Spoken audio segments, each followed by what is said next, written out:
Bonjour Benoît Grunemwald. Bonjour Jérôme. Spécialiste cybersécurité chez EZ. Ravi de vous accueillir dans Monde Numérique et on vous retrouvera d'ailleurs Benoît régulièrement, une fois par mois pour décrypter un peu un sujet cybersécurité parce que vraiment ce n'est pas ça qui manque.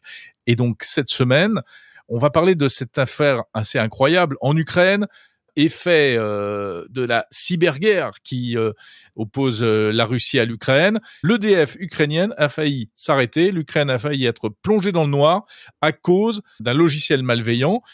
Qu'est-ce qui s'est passé exactement ? Eh bien, c'est une histoire effectivement assez incroyable.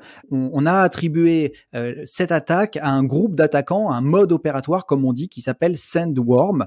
Cette attaque est assez intéressante parce que c'est une version améliorée et 2.0, si je puis dire, d'une menace que l'on avait déjà découverte en 2016, que l'on avait à l'époque baptisée Industroyer, et qui avait coupé pendant quelques heures plusieurs millions d'Ukrainiens d'électricité.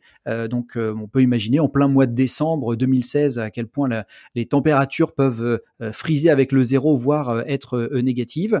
Et lors de cette attaque, eh bien, le fournisseur d'énergie avait très très très rapidement suspecté une cyberattaque et il avait fait appel à des sociétés de cybersécurité. Et il avait fait appel à EZ. Et il se trouve que on a réussi par des points de concordance à associer la menace de 2016 et la menace de 2022. Alors heureusement pour les Ukrainiens, la menace a été neutralisée suffisamment tôt. Il n'y a pas eu cette fois de coupure d'électricité. Exactement, les cybercriminels ont réussi à pénétrer la centrale électrique, mais fort heureusement, la défense, la cyberdéfense a réussi à stopper l'attaque avant qu'ils ne puissent activer ce que l'on appelle les disjoncteurs finalement. C'est-à-dire que les disjoncteurs peuvent être coupés par du code informatique ?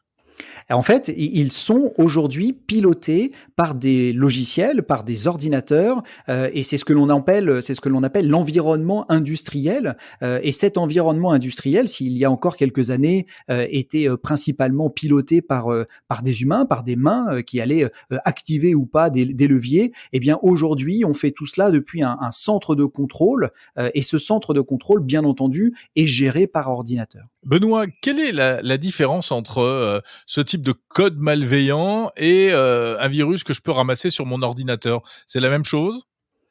C'est un code malveillant qui est extrêmement plus sophistiqué. Alors pour plusieurs raisons. La première raison, c'est que nos ordinateurs sont connectés à Internet de manière assez simple, alors qu'on imagine bien qu'une partie industrielle, ça peut être une usine de production de voitures, ça peut être une usine de traitement de l'eau, ça peut être une usine de production d'énergie, comme dans ce cas. Eh bien, la partie qui est industrielle est, elle, déconnectée d'Internet, normalement déconnectée d'Internet. Et pour pouvoir accéder à cette partie, eh bien, il faut passer plusieurs points de contrôle, si je puis dire, et montrer patte blanche. Et donc, c'est encore plus difficile de se cacher quand on est un logiciel malveillant pour atteindre cette partie industrielle. Ça, c'est le premier point. Et puis, le deuxième point, c'est que les ordinateurs qui pilotent les éléments industriels sont des ordinateurs assez standards, ils utilisent des systèmes d'exploitation comme vous et moi, mais par contre, ils discutent avec des éléments industriels, donc notamment les disjoncteurs, et ces disjoncteurs-là ont un langage spécial que l'on appelle ICS, Industrial Control System, et là où le cyberattaquant doit être vraiment pointu, c'est qu'il doit mener toutes les étapes habituelles pour pouvoir pénétrer le système d'information, passer la partie industrielle et ensuite réussir à savoir ce qu'il y a derrière et pouvoir le contrôler à distance. Donc on peut dire que c'est une attaque de très haut niveau.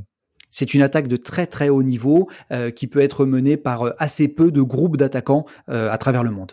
Est-ce qu'il faut des complicités en interne ? On peut imaginer des complicités dans les différentes attaques que l'on décortique. La plupart du temps, on n'en trouve pas forcément. Ça me rappelle d'ailleurs une histoire où un employé de chez Tesla, la plus grosse usine aux États-Unis, avait été soudoyé par un agent externe qui lui avait proposé $1 million pour introduire une clé USB dans l'usine. Et celui-ci avait eu un excellent réflexe. Il avait refusé l'offre et il avait dénoncé la personne qui lui avait fait cette offre et cette personne a été du coup arrêtée. Donc, il est possible qu'il y ait des aides de la part de personnes qui travaillent dans l'usine. Maintenant, la plupart du temps, les cybercriminels sont assez futés, soit pour y arriver sans aide intérieure, soit pour utiliser quelqu'un à son insu. Et c'est ce qui peut nous arriver quasiment tous les jours avec l'hameçonnage. Quand vous avez un email d'hameçonnage, on vous dit cliquez ici pour mettre à jour vos coordonnées bancaires. Vous le faites de bonne foi, mais en fait, c'est pas l'utilisateur légitime, la banque qui vous le demande. Merci beaucoup, Benoît Grunemwald de la société EZ. Merci.